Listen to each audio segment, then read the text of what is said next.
Welcome to your chemistry classroom. प्यारे बच्चों, आज हम शुरू करने वाले हैं next unit, that is electrochemistry. Okay, तो पहले देखें इलेक्ट्रोकेमिस्ट्री है क्या। It is having two words, electro and chemistry. तो electro stands for electricity, electro stands for electricity and chemistry means chemical reactions, right. इसका मतलब इलेक्ट्रिसिटी और chemical reactions and vice versa. या तो हम केमिकल एनर्जी को बदलेंगे इलेक्ट्रिकल एनर्जी के अंदर, इसका वाइस वर्सा क्या होगा, इलेक्ट्रिकल एनर्जी को कन्वर्ट कर दिया हमने केमिकल एनर्जी के अंदर। हमने इलेक्ट्रिसिटी यूज करी और कोई केमिकल चेंज प्रोड्यूस कर दी। दो ही बातें हो सकती हैं जब हम इलेक्ट्रोकेमिस्ट्री की बात कर रहे हैं। Electro means electricity and chemical reaction की बात कर रहे हैं। या तो इलेक्ट्रिसिटी से केमिकल रिएक्शन करवा लो या केमिकल रिएक्शन से इलेक्ट्रिसिटी प्रोड्यूस कर लो। तो ये दो ही चीजें हैं जो इसका नाम हमें बता रहा है। And this is true to its definition that it's a branch of science which deals with production of electricity from energy released during spontaneous chemical reaction and the use of electrical energy to bring about non-spontaneous chemical transformation। अब ये दो words हमारे पास आ गए, spontaneous and non spontaneous.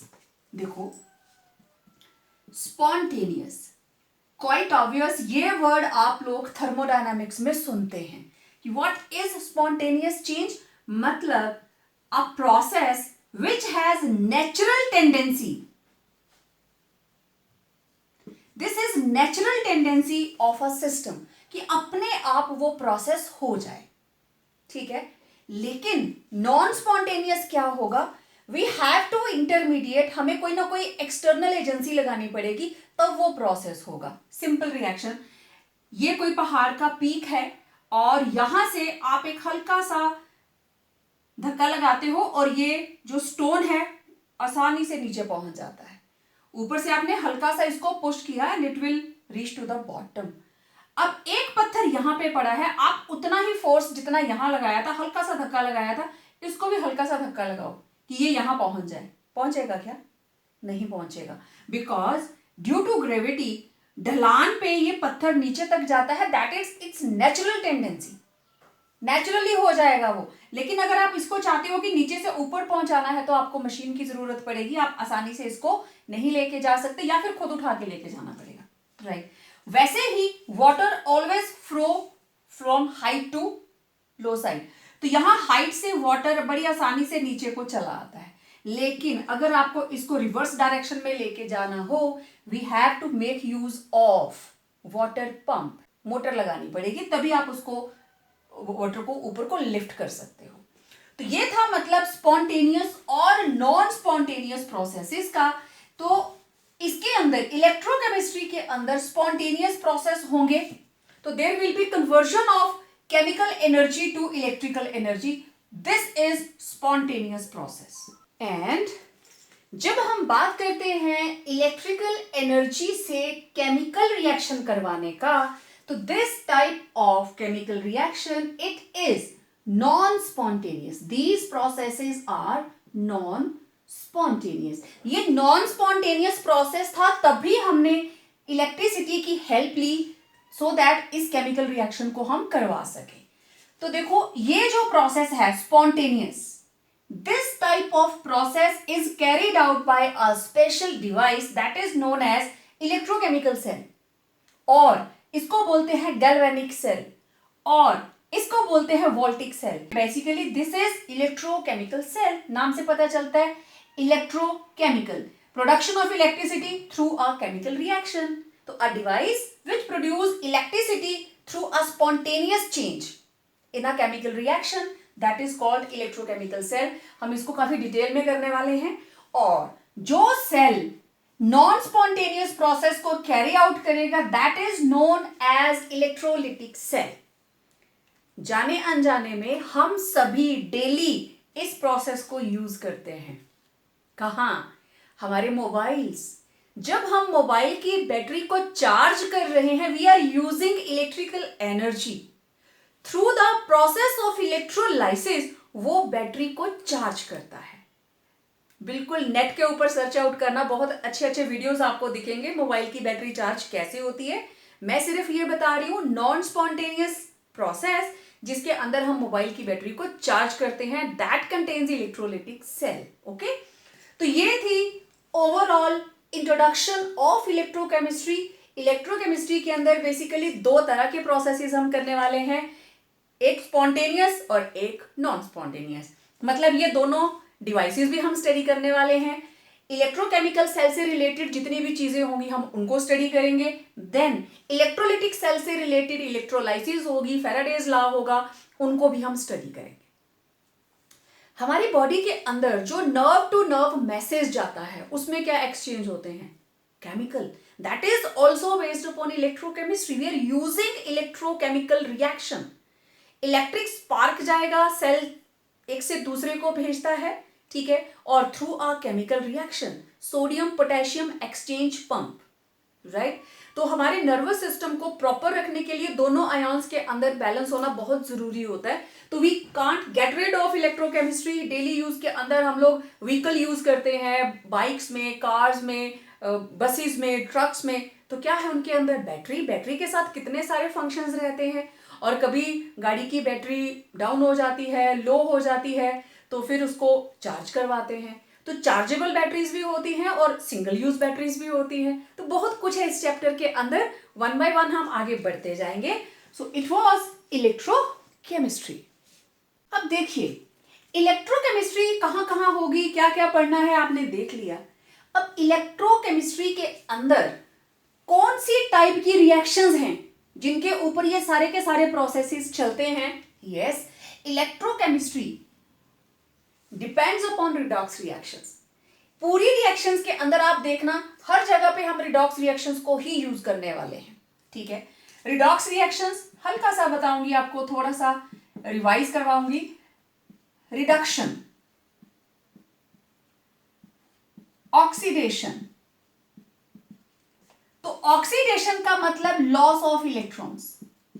Loss होगा तो there will be someone else who can take up those electrons. तो reduction means gain of electrons. तो जिसकी होती है रिडक्शन, जिसकी रिडक्शन हुई, इसने क्या किया, गेन ऑफ इलेक्ट्रॉन्स, तो इसको हम बोलेंगे ऑक्सीडाइजिंग एजेंट।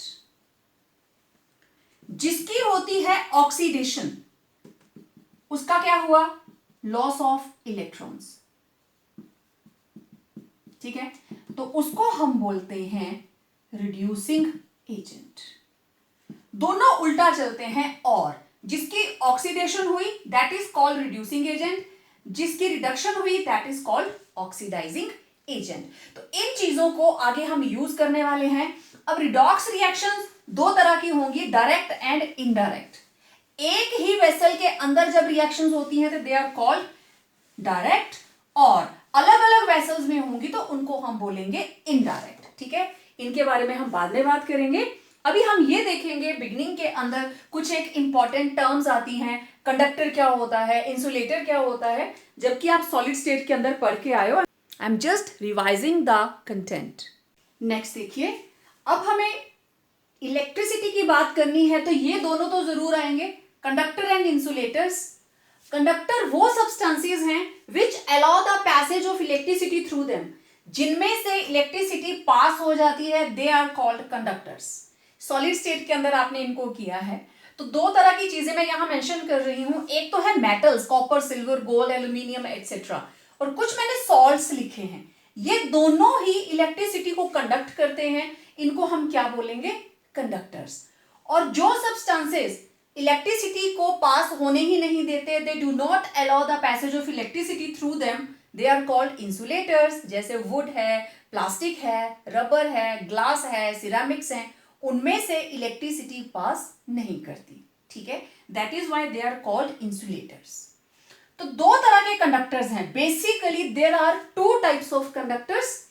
कंडक्टर हैं तो ये दो तरह के हैं, या तो होंगे मेटेलिक कंडक्टर्स या होंगे इलेक्ट्रोलिटिक कंडक्टर्स। मेटेलिक को हम और क्या बोलते हैं, मेटेलिक और इलेक्ट्रॉनिक। ठीक है, इसको आप यहां पे नोट कर लेना, मेटेलिक और इलेक्ट्रॉनिक। ठीक है, यहां मैं बता देती हूं, और इलेक्ट्रॉनिक। तो मेटेलिक को ही इलेक्ट्रॉनिक बोलते हैं। ठीक है, तो ये वो दीज आर मेटेलिक सब्सटेंसेस, ये मेटल्स हैं, these are metallic substances which allow electricity to pass through them in the form of very very important movement of electrons, इसलिए इनको इलेक्ट्रॉनिक बोला। Okay, and they are called metallic conductors. और ये जो conductance show करते हैं, this conductance shown by metallic conductors is known as metallic conductance. दूसरी type है हमारे पास electrolytic conductors. These are electrolytic conductors और आयोनिक कंडक्टर्स। और ये कौन थे? These were metallic conductors. दो तरह के कंडक्टर्स हैं, मेटालिक कंडक्टर्स और जिनको हम इलेक्ट्रॉनिक कंडक्टर्स बोल देंगे, दूसरे हैं इलेक्ट्रोलिटिक। सब कुछ same, the substances which allow the electricity to pass through them in the form of, important thing, movement of ions. और वो आयॉन्स कौन से होंगे? केटाइन भी होंगे और एनाइन भी होंगे इन द इलेक्ट्रिक फील्ड। ठीक है, it is called electrolytic conductors, वो सब्सटेंसेस जिनमें से इलेक्ट्रिसिटी पास होती है in the form of movement of ions, they are called electrolytic conductors। और जो कंडक्टेंस ये इलेक्ट्रोलाइट शो करते हैं, that is called electrolytic conductance। अब हमारा नेक्स्ट डिफरेंस क्या रहेगा? Difference between metallic conductance and electrolytic conductance, दोनों में क्या डिफरेंस रहता है? Let's see them. अब देखिए, differences between metallic conductance and electrolytic conductance. Metallic conductors and electrolytic conductors के डिफरेंसेस आपने सॉलिड स्टेट में लिखे हैं, उनको वहां से नोट कर लेना। मैं कंडक्टेंस के डिफरेंसेस बताऊंगी। मेटेलिक कंडक्टेंस के अंदर it is carried out with the movement of electrons, और इसके अंदर कौन मूव करते हैं? Ions, cations and anions. It involves no change in the chemical properties of the conductors. अगर कोई मेटल है कंडक्टर, तो आप देखिए उसमें से इलेक्ट्रिसिटी पास होके निकल जाएगी, लेकिन मेटल की केमिकल प्रॉपर्टी में कोई फर्क नहीं आता।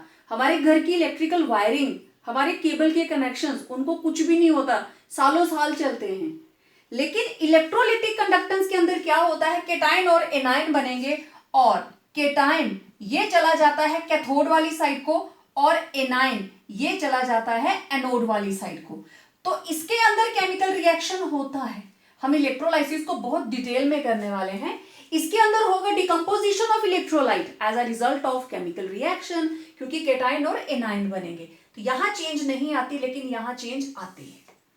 It doesn't involve the transfer of any matter. Wire अपनी जगह पे रहती है, सिर्फ flow of electrons from one place to another, that is the movement of electricity. लेकिन इलेक्ट्रोलिटिक कंडक्टेंस के अंदर केटाइन और एनाइन मूव करते हैं to their oppositely charged electrodes. Cation जाएगा कैथोड को, एनाइन जाएगा एनोड को। और आपको पता है metallic conductance it decreases with increase in temperature, क्योंकि टेम्परेचर बढ़ने पर जो कैनल्स है वो भी अपनी जगह पे अप डाउन मूवमेंट करना शुरू कर देते हैं। लेकिन electrolytic conductance it increases with increase in temperature, क्योंकि टेम्परेचर बढ़ने पर वो जो आयॉन्स आपस में जुड़े हुए थे वो एक दूसरे से दूर हो जाते हैं, and they start moving independent of each other, therefore they lead to increase in electrical conductance. तो एग्जाम्पल्स अगर आप देखें तो इसमें सारी की सारी मेटल्स आ जाएंगी, और इसके अंदर कौन आएंगे? सारे के सारे सॉल्ट्स। ठीक है, अच्छा, एक डिफरेंस यहां तक हो गया, तो मैं इसको हटा देती हूं। यहां मैं एक और डिफरेंस ऐड करने वाली हूं। एग्जांपल्स भी आपने देख ली। अब देखो, metallic conductance it is shown by metals in their solid as well as molten state। Metal अगर मोल्टन स्टेट में भी चली जाएगी, even then that is capable of showing the process the property of electrical conductivity. लेकिन electrical conductance it is shown by electrolytes. It is shown by electrolytes in their molten or in their molten state or in aqueous solutions. अगर ये solid रहेंगे they will not conduct electricity. कब show करेंगे? जब इनके ions बनेंगे. और ions कब बनेंगे? या तो वो मोल्टन स्टेट में हो, मेल्ट कर जाएं, या फिर they are dissolved in water. उनका एक्वा सोल्यूशन बना दीजिए. सोडियम क्लोराइड, नमक, सॉलिड स्टेट में है, आपने बोरी भर के रख दिया और बोलेंगे कि ये इलेक्ट्रिसिटी कंडक्ट करेगा, इलेक्ट्रोड्स लगा दो उसमें. It will not. कब कंडक्ट करेगा? या तो उसको मेल्ट करवा लीजिए या फिर नमक को पानी में घोल दीजिए. तो this point was very very important. आपने एग्जाम्पल्स लिखी, एग्जाम्पल्स के बाद आप इसको नोट करना सो दैट और क्लैरिटी हो जाए. कॉपर सल्फेट सॉलिड क्रिस्टल्स हैं, they will not conduct electricity. हाँ, उनको मेल्ट कर लीजिए या फिर पानी में घोल दीजिए. अब ये तो बात हुई इलेक्ट्रोलाइट्स की, ठीक है. इसके साथ ही एक और नाम आ गया, नॉन इलेक्ट्रोलाइट. नाम से दिख रहा है कि it is opposite to electrolyte. Electrolyte वो होता है जो आयॉन्स में टूट जाता है और नॉन इलेक्ट्रोलाइट जो आयन्स में नहीं टूटता है. तो the substances which do not conduct electricity either in the molten state और through their aqua solutions are called non electrolyte. ठीक है, they are known as non electrolyte. जैसे urea, urea remains urea, molten में भी aqueous में भी. Sugar solid है तब भी शुगर, पानी में चलेगी तब भी sugar. Glucose remains glucose. Ethyl alcohol remains ethyl alcohol. तो they are non electrolyte, dissociate नहीं करते हैं. They do not dissociate into ions. तो उनको हम बोलते हैं non electrolytes. They do not dissociate into ions, मतलब केटाइंस एंड एनाइंस. तो जो आयॉन्स में टूट जाते हैं दे आर कॉल्ड इलेक्ट्रोलाइट्स. जो नहीं टूटते हैं they are called non electrolytes. अब देखो, आपने इलेक्ट्रोलाइट्स देख लिया कि क्या होते हैं जो आयॉन्स में टूट जाते हैं. तो सारे थोड़ी ना टूट जाएंगे, कुछ ज्यादा टूटेंगे, कुछ कम टूटेंगे. तो जो सारे के सारे टूट जाएं, 100% डिसोसिएशन हो जाए, they are called strong electrolytes. They are almost completely dissociated, and which do not ionize completely in solution, they are called weak electrolytes. तो strong के अंदर एग्जांपल्स देखो, sodium chloride, potassium chloride, KNO3, HCl, nitric acid, sodium hydroxide, potassium hydroxide. और जितने भी mostly organic compounds हैं, ammonium hydroxide, acetic acid, boric acid, acetic acid, carbonic acid, boric acid, hydrogen cyanide. तो they are weak electrolytes. तो फिर हमें कैसे पता चलता है कि ये 100%? तो इधर आ गया, these are 100% and they are less than 100%. ठीक है, दे आर लेस देन 100%. तो कितना हुआ, कैसे पता चलता है? It is calculated from degree of dissociation. Week electrolytes के केस में आप देखना एक इक्विलिब्रियम आ जाता है, अनआयोनाइज्ड इलेक्ट्रोलाइट और जो आयॉन्स बनते हैं सॉल्यूशन के अंदर. और extent of ionisation of weak electrolyte it is expressed in terms of degree of dissociation और डिग्री ऑफ आयोनाइजेशन. अब हम कोई वीक इलेक्ट्रोलाइट ले लेते हैं. For example this is acetic acid. आप कोई भी ले लीजिए, मैं 2 एग्जांपल्स करके दिखा देती हूं. एसिटिक एसिड कैसे टूटेगा? CH3COOH, it will dissociate into COO negative plus H positive. ये रहे आयॉन्स इन सॉल्यूशन. मैं अलग अलग नहीं लिख रही हूं, ये केटाइन है, ये एनाइन है, ये केटाइन है. दिख रहा है, negative charge, positive charge. And what is this? This is unionised. ये दोनों ही इक्विलिब्रियम में आ गए. मतलब क्या हुआ? That K it will be concentration of CH3COO negative into concentration of H positive upon concentration of CH3COOH.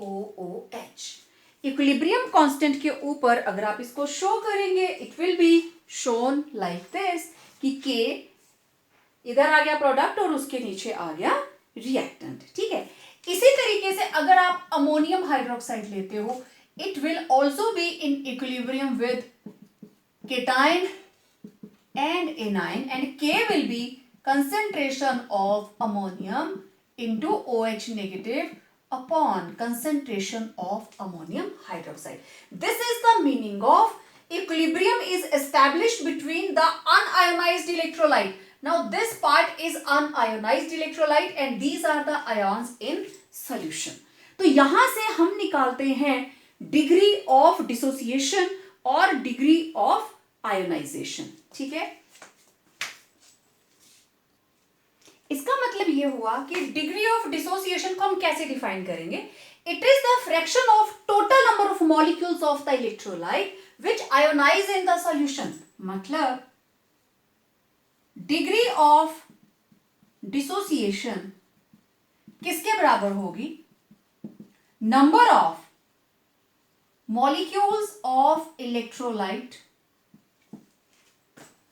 dissociated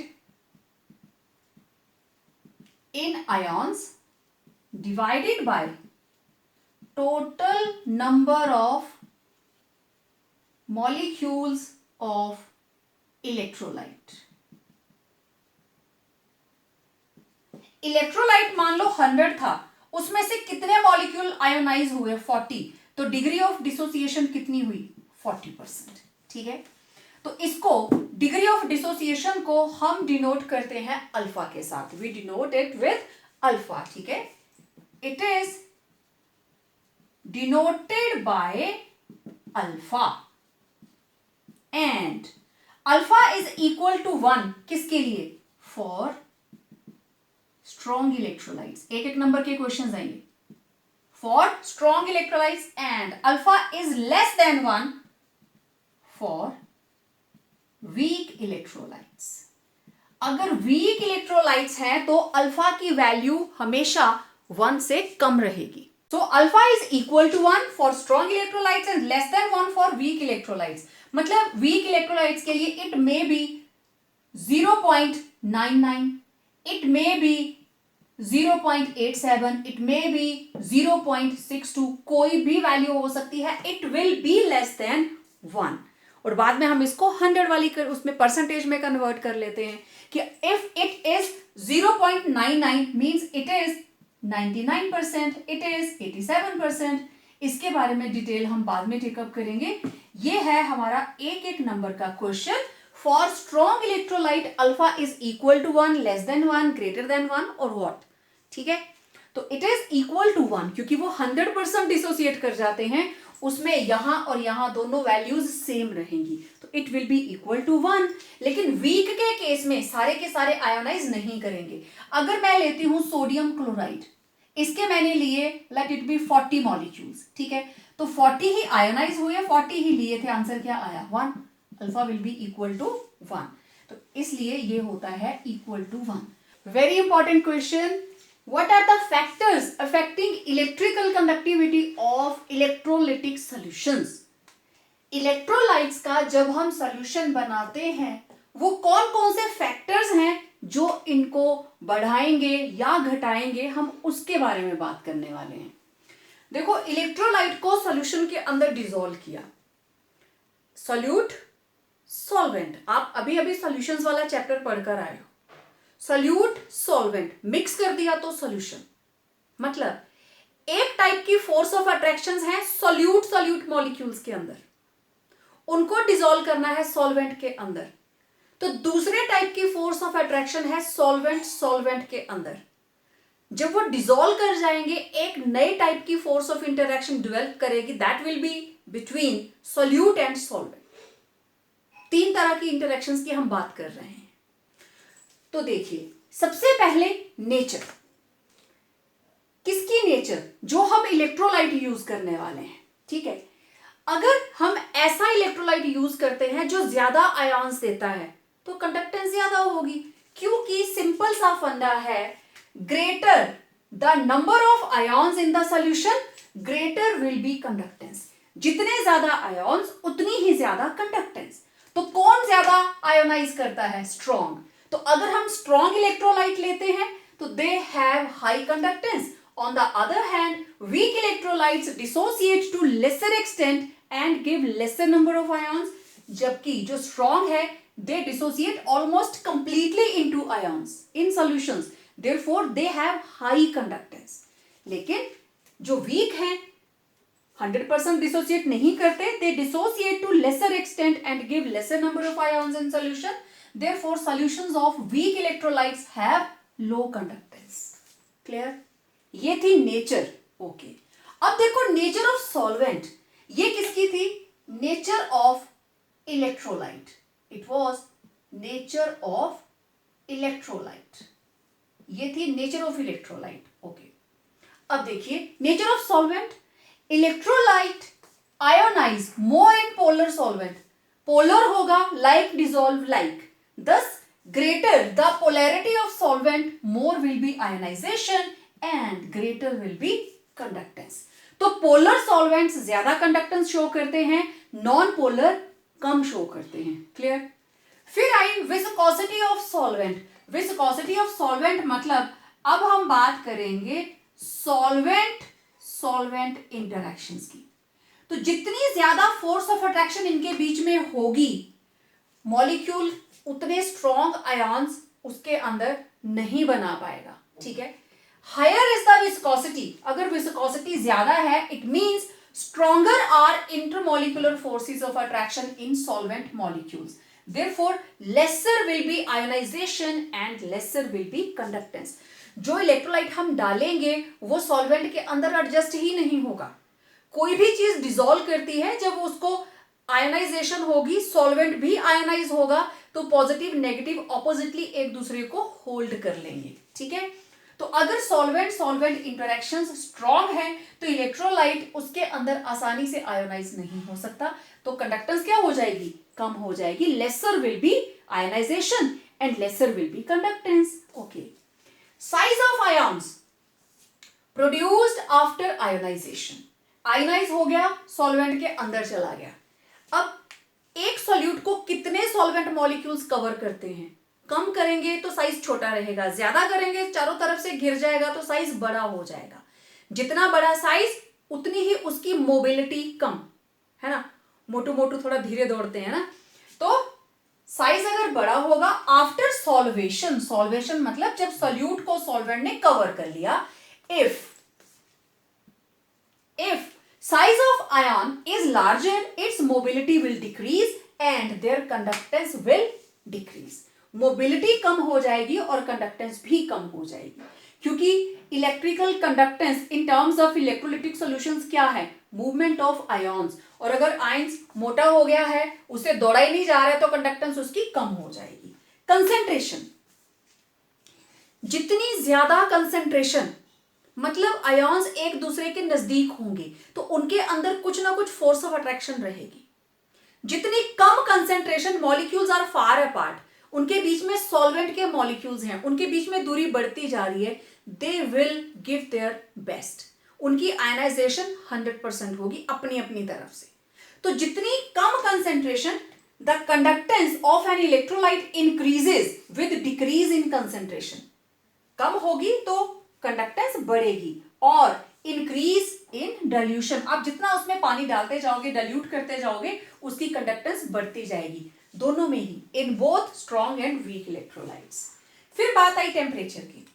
देखो जैसे ही टेम्परेचर बढ़ेगा, सॉल्यूट सॉल्यूट इंटरैक्शंस टूट जाएंगी, सॉल्वेंट सॉल्वेंट इंटरैक्शंस टूट जाएंगी, सॉल्वेंट सॉल्यूट इंटरैक्शंस टूट जाएंगी। तो उस केस में मोबिलिटी ऑफ आयन्स बढ़ जाएंगी। So all type of force of interaction, solute solute, solute solvent, solvent solute, decrease with increase in temperature. Therefore, electrolytic conductance increases with increase in temperature. ये थे factors affecting electrical conductivity of electrolytic solutions. Conductance के लिए most important law, that is Ohm's law. What it states? It states that current flowing through a conductor is directly proportional to potential difference across the conductor. current. It is represented by I, right? And it is directly proportional to potential difference. और आपको पता है I, it is current and it is measured in amperes and potential difference is represented in volts. ठीक है, तो potential difference के direct proportion में आ गया. Removing the sign of proportionality, it will be V upon R. I will be equal to V upon R. और हम लिख सकते हैं V it is equal to I into R. ठीक है, where R is constant of proportionality. It is constant of proportionality known as resistance. This is known as resistance. और R के units, these are ohm और ohm. ठीक है, resistance को हम represent करते हैं in ohms. अब देखो कुछ कॉमन टर्म्स हैं जो हम बार बार यूज करेंगे आगे चैप्टर में. तो देखिए, ओम्स लॉ के अंदर एक टर्म इसमें से आपने यूज करी रेजिस्टेंस. ठीक है, that was constant of proportionality. तो इसको थोड़ा सा एक्सप्लेन करते हैं. सबसे पहले what is resistance? Resistance means conductance का बिल्कुल उल्टा. Conductance is the ease of flow to current. ठीक है, लेकिन रेजिस्टेंस क्या है? दिस इज ऑब्स्ट्रक्शन, रुकावट to the flow of current in a conductor. And resistance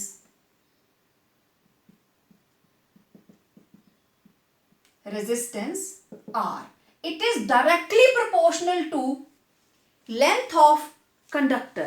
ठीक है, directly proportional to L, and this is length of conductor.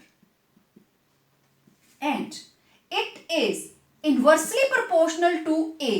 This is area of cross section of conductor. Conductor का area of cross section, दोनों को combine कर दीजिए तो R it will be directly proportional to L upon A. Removing the sign of proportionality we will get R is equal to rho L upon A. So ये आ गया हमारे पास resistance को कैलकुलेट करने के लिए फॉर्मूला. अब यहां पे एक और न्यू टर्म आ गई. This is rho, RHO, and it is known as resistivity. यहीं से हम इसकी डेफिनेशन भी निकालेंगे. Rho is resistivity and constant of proportionality. ठीक है, okay. If L is equal to 1 centimeter and A is equal to 1 centimeter square, what will happen? R will be equal to rho 1 upon 1. तो R किसके बराबर आ जाएगा? रो के बराबर. तो what is resistivity? Therefore, resistivity is the resistance, R के बराबर है ना, resistant offered by a conductor of unit length and having unit area of cross section. मतलब एरिया रहेगा 1 सेंटीमीटर स्क्वायर और लेंथ रहेगी 1 सेंटीमीटर. तो यहां से हम रेजिस्टिविटी की डेफिनेशन निकाल लेते हैं. अब इसके यूनिट्स देखते हैं. ठीक है, आपने रेजिस्टेंस को ही एक्सप्लेन किया जो कांस्टेंट उसके अंदर यूज हुआ था. ठीक है, ओके. अब देखते हैं units. These are very important. Okay, units of resistance. तो रेजिस्टेंस का यूनिट क्या रहता है? ओम. और आप इसको इस तरीके से लिखते हैं, this is the unit of resistance. ठीक है, तो it was all about resistance. अब बात करते हैं रेजिस्टिविटी. अब देखो रेजिस्टिविटी, यहां तक आप पीछे करके आए. हमें पता है resistance it is equal to rho L upon A. और अगर लेंथ है 1 centimetre and area of cross section it is 1 centimetre square, values put कीजिए, देयरफॉर इट विल बिकम 1/1, तो R is equal to rho. यहां पे rho क्या है? It is constant of proportionality and known as resistivity और specific resistance. देखो, specific resistance means बिल्कुल particular value है, 1 centimetre length, 1 centimetre square area of cross section. तो रेजिस्टिविटी को हम डिफाइन कैसे करेंगे? रेजिस्टिविटी और specific resistance, it is the resistance offered by a conductor of 1 centimeter length and having area of cross section equal to 1 centimeter square, simple। या फिर अगर हम in terms of electrolyte की बात करें तो it is the resistance between opposite forces of 1 centimeter cube of conductor, कि 1 centimetre cube, ये हमारे पास एक क्यूब है जिसका साइड है A, तो इसका 1 सेंटीमीटर क्यूब हो गया वॉल्यूम। तो 1 सेंटीमीटर क्यूब कंडक्टर के अंदर जितना इलेक्ट्रोलाइट हम फिल करेंगे उस इलेक्ट्रोलाइट की जो कंडक्टेंस होगी that will be known as specific resistance. उस पर्टिकुलर क्यूब की जिसका area 1 centimetre square, length centimetre, तो वॉल्यूम कितना हो गया? 1 सेंटीमीटर क्यूब। तो इसके अंदर जो भी सोल्यूशन हम फिल करेंगे, जो रेजिस्टेंस वो ऑफर करेगा that is known as specific resistance. तो ये तो नॉर्मल टर्म्स हम यूज करते हैं, लेकिन अगर SI टर्म्स की बात हो तो ये हो जाएगा resistance between opposite forces of, यहां आ जाएगा 1 metre cube of conductor. SI units के अंदर it will be 1 metre cube of conductor. अब जल्दी से देखते हैं इसके यूनिट्स। स्पेसिफिक रेजिस्टेंस और रो, इसके क्या यूनिट्स रहते हैं? देखिए, हमें पता है R is equal to rho L upon A, तो रेजिस्टिविटी किसके बराबर होगी? RA upon L। Value put करो, रेजिस्टेंस के यूनिट्स ओम, ठीक है, ऐसे लिख लेते हैं। Resistance it is represented in ohm, area is centimetre square, length is centimetre, cancel, तो rho will be equal to ohm centimetre और ओम सेंटीमीटर। तो these are the units of resistivity, और ये तो जनरल हम यूज करते हैं। In case of SI units it will be ohm metre, it will be represented in metres. Next term is conductance. तो देखो, रेजिस्टेंस और कंडक्टेंस, रेजिस्टेंस का reciprocal that will be conductance, it is reciprocal of resistance. तो conductance है क्या? It is the ease, ये आसानी है with which current flows in a conductor. It is the ease with which current flows in a conductor and it is reciprocal of resistance. Denote करते हैं इसको G के साथ, तो G is equal to 1 upon R, okay, as R is equal to rho L upon A, therefore G will be equal to 1 upon rho L by A। A ऊपर आ जाएगा, G will be equal to A upon rho into L। Clear बात? यहीं से हम इसके units निकाल लेंगे, यूनिट्स ऑफ G। तो G will be equal to A is centimetre square, rho हमने निकाला था and it was ohm centimetre, into length is also centimetre. अब देखिए, सेंटीमीटर स्क्वायर के साथ सेंटीमीटर कैंसिल, तो what it is 1 upon ohm, और आप इसको लिखेंगे ओम इनवर्स, और आप लिखोगे ओम इनवर्स, राइट। ये हो गए हमारे पास कंडक्टेंस के units. Also 1 ohm inverse is equal to 1 siemens, ठीक है, और हम इसको सिंपल नोट कर लेते हैं 1s। तो आप इसके G के यूनिट्स ये भी लिख सकते हो सीमेंस, ठीक है। तो units of G it may B siemens. तो चाहे आप इनवर्स ओम इनवर्स लिखें या आप सीमेंस में लिखें, जहां जहां आगे आप इसको यूज करोगे, units of conductance are ohm inverse और सीमेंस। Next is conductivity. तो जैसे रेजिस्टेंस और कंडक्टेंस में रिलेशन था, उसी तरीके से रेजिस्टिविटी और conductivity, it is inverse of resistivity, ठीक है, and denoted by kappa small के, इट्स अ ग्रीक वर्ड। तो आप इसको डिफाइन कैसे करेंगे? It is the conductance shown bye a conductor of 1 centimetre length having 1 centimetre square area of cross section. और अगर हम वॉल्यूम की लैंग्वेज में बात करें, तो अगर मेरे पास एक 1 सेंटीमीटर क्यूब कंटेनर है जिसमें 1 सेंटीमीटर क्यूब सॉल्यूशन आ सकता है, तो उसकी जो कंडक्टेंस होगी, conductance of 1 centimetre cube of a solution of an electrolyte, it is known as conductivity और स्पेसिफिक कंडक्टेंस। ये रही इसकी डेफिनेशन।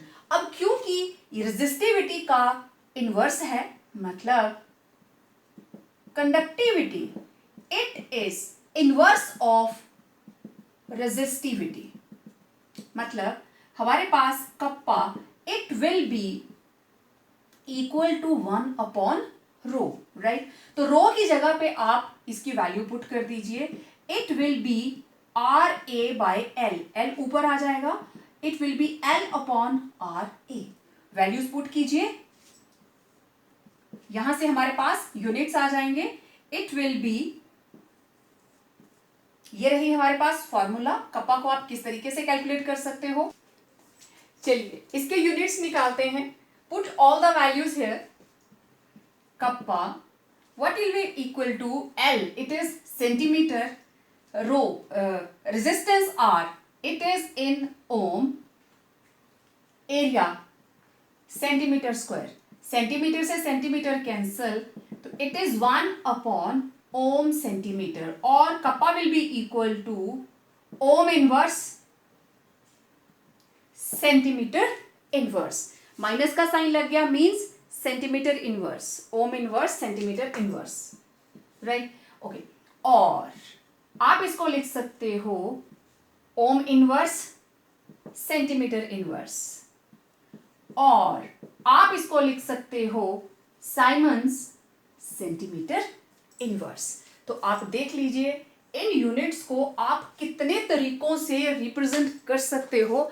आप OHM बेशक इस तरीके से लिख लीजिए, या फिर आप ओम का साइन लगा दीजिए, या फिर ओम इनवर्स की जगह पे आप साइमन यूज कर सकते हैं। तो these were the units of conductivity. देखिए मोलर कंडक्टेंस और मोलर कंडक्टिविटी डिफाइन कैसे करेंगे? It is the conductance offered by all the ions produced by dissolving 1 mole of electrolyte in solution. Means हमने लिया 1 मोल इलेक्ट्रोलाइट कोई भी और उसका सॉल्यूशन बना लिया, ओके। सॉल्यूशन की यहां पे देखो पर लीटर मेंशन नहीं है, इलेक्ट्रोलाइट इन सॉल्यूशन 1 मोल को हमने डिसॉल्व किया and we made a solution. तो इससे कितने केटाइन और एनाइंस बने, कितने केटाइन और एनाइन बने, जितने भी आयॉन्स बनेंगे वो जितनी कंडक्टेंस देंगे, that is called molar conductance. जैसे मेरे पास है, let it be 1 mole NaCl, means 58.5 gram sodium chloride, मैंने इसका सॉल्यूशन बना लिया। तो इसमें से 1 मोल में से 6.02 10⁻23 निकले सोडियम पॉजिटिव, और इतने ही मेरे पास आएंगे क्लोराइड नेगेटिव। तो इन सभी की कंडक्टेंस को हम क्या बोलेंगे? मोलर कंडक्टेंस, ठीक है। इसको डिनोट करते हैं, it is denoted by lambda m, lambda m से डिनोट करते हैं, and lambda m it is equal to kappa specific conductance into 1000 upon C, ठीक है। C इधर this is specific conductance, right? Kappa is specific conductance, and C, this is concentration in terms of mole per liter, that is molarity, right? This is molarity, okay. तो मुझे इस चीज को derive करना है, ये फॉर्मूला कैसे आया? पेपर में आता है व्हाट इज मोलर कंडक्टेंस, आप इतना ही लिखोगे, नो नीड टू डेराइव। लेकिन हम यहां तक कैसे पहुंचेंगे पहले वो देखते हैं, फिर हम इसके यूनिट्स निकालेंगे, ठीक है। Okay,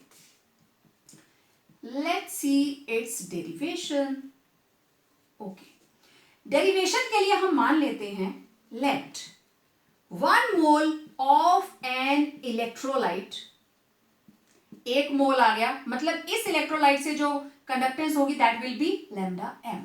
okay, dissolve in 1 centimetre cube of solution, उसको डिसॉल्व किया और वॉल्यूम कितना हो गया 1 centimetre cube. Okay, 1 mole in 1 centimetre cube volume, इसका मतलब लैम्डा एम, 1 मोल का मतलब उसकी conductance lambda M, it will be equal to kappa, मतलब molar conductance is equal to specific conductance. क्यों? क्योंकि हमने 1 मोल को डिसॉल्व किसमें किया है, 1 सेंटीमीटर क्यूब सॉल्यूशन के अंदर। क्लियर बात? Okay, if volume of solution is made 10 centimetre cube, मान लो हमने उसका वॉल्यूम बढ़ा के 10 सेंटीमीटर क्यूब कर दिया, तो लैम्डा एम किसके बराबर होगा, kappa into 10।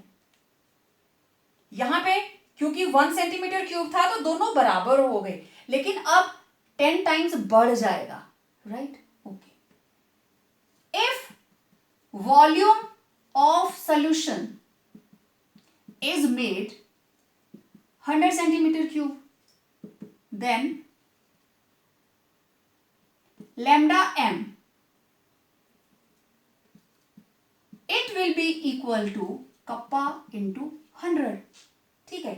In general, if solution is diluted to V volume, हमने उसका वॉल्यूम कर दिया V, तो lambda m is equal to, it will be equal to kappa into V। General यही आएगा हमारे पास, और इधर V क्या है, वेयर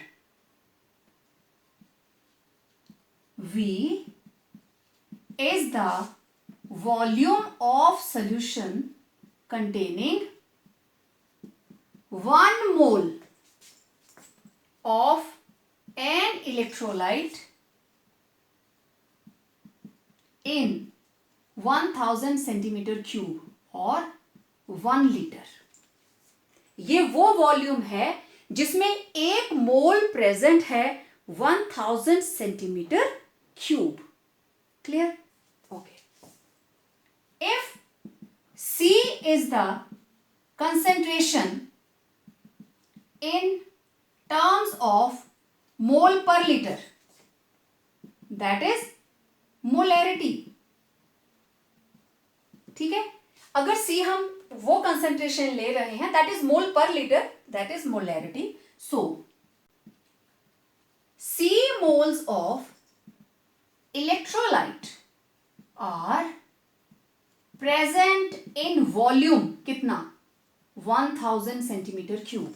क्लियर? मोलैरिटी है, C मोल प्रेजेंट है 1000 सेंटीमीटर क्यूब के अंदर, तो 1 mole of electrolyte present in volume कितना, 1000 upon C, it will B 1000 upon C centimetre cube. ठीक है, अब देखो V क्या था, वो वॉल्यूम जिसके अंदर 1 मोल प्रेजेंट है 1000 के अंदर। ठीक, ये रही first equation, put in first, तो ये आ गया मेरे पास lambda M equal to kappa into, यहां पे क्या था, volume of solution containing 1 mole electrolyte in 1000 centimetre cube.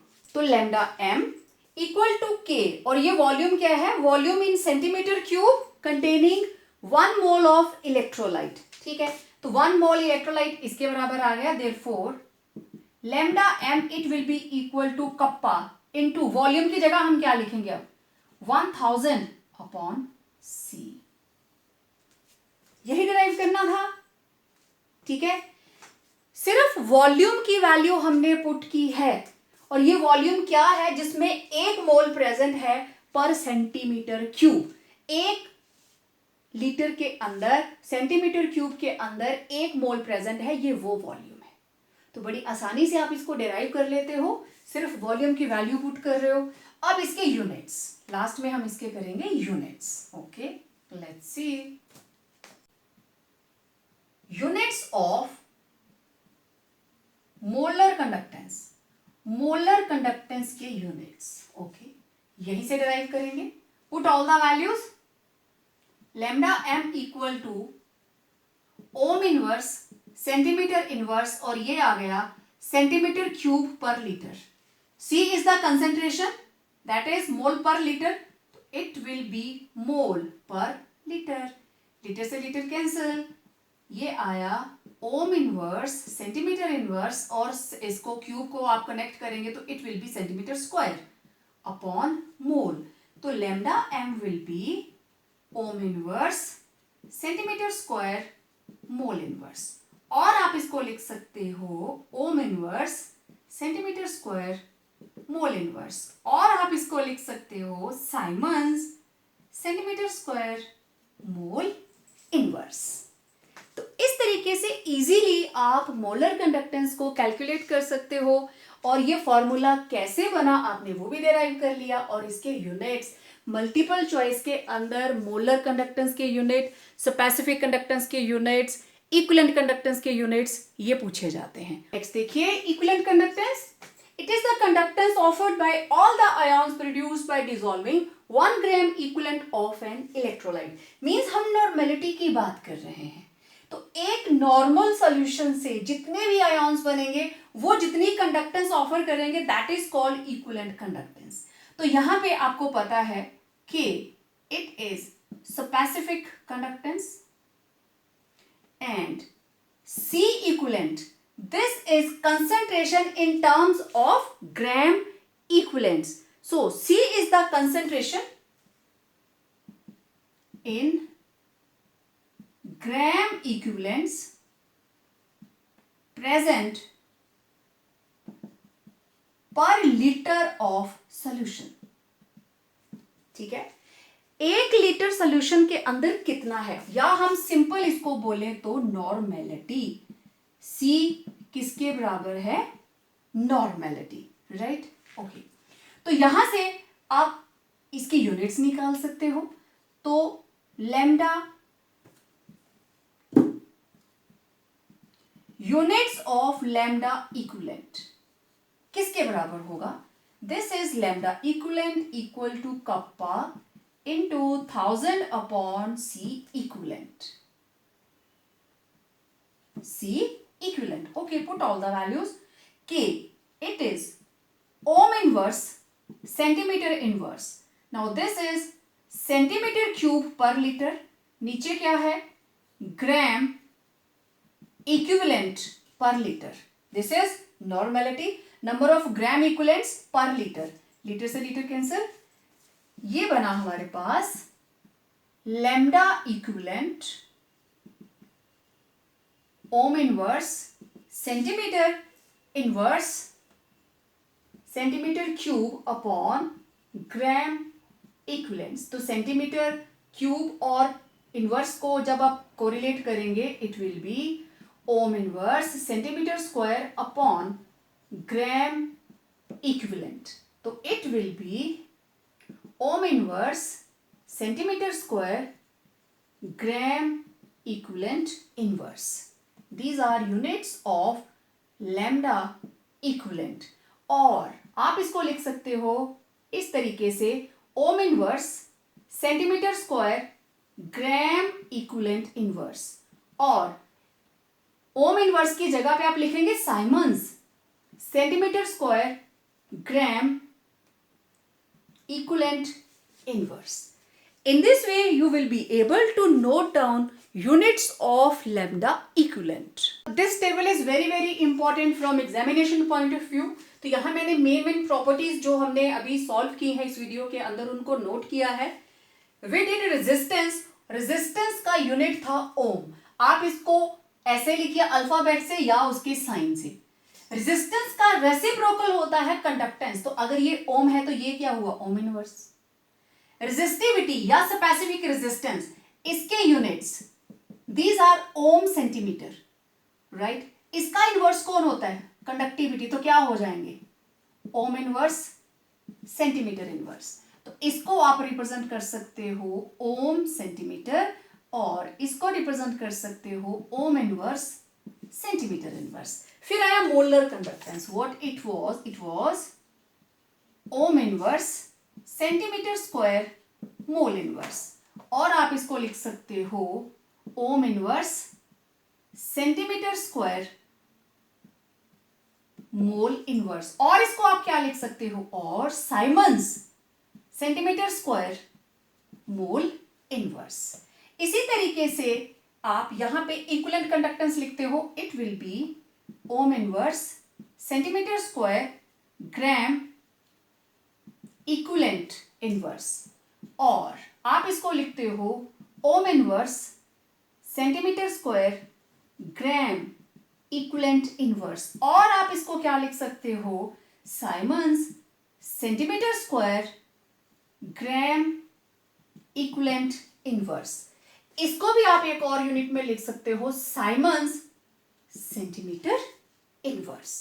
तो इस तरीके से इस टेबल को आप लोग कंप्लीट कर लें सो दैट एग्जामिनेशन टाइम पे आपको किसी भी तरह की प्रॉब्लम ना हो. तो ये मैंने इनको लाइंस को भी अलग कर दिया है सो दैट इनके यूनिट्स आपस में मिक्सअप ना हो जाएं. तो ये आपके ऑलमोस्ट 6 1 मार्क क्वेश्चंस हैं, मल्टीपल चॉइस के क्वेश्चंस हैं. लाइनें थोड़ी आड़ी तिरछी हैं, डोंट बॉदर अबाउट दैट. तो आज के वीडियो में इतना ही. बहुत इंपॉर्टेंट टर्म्स हम लोगों ने डिस्कस की हैं, बहुत सारे यूनिट्स हमने डेराइव किए हैं. बहुत जल्द मिलेंगे एक नए वीडियो के साथ और इलेक्ट्रोकेमिस्ट्री को और अच्छे से जानेंगे. Till then complete your notes.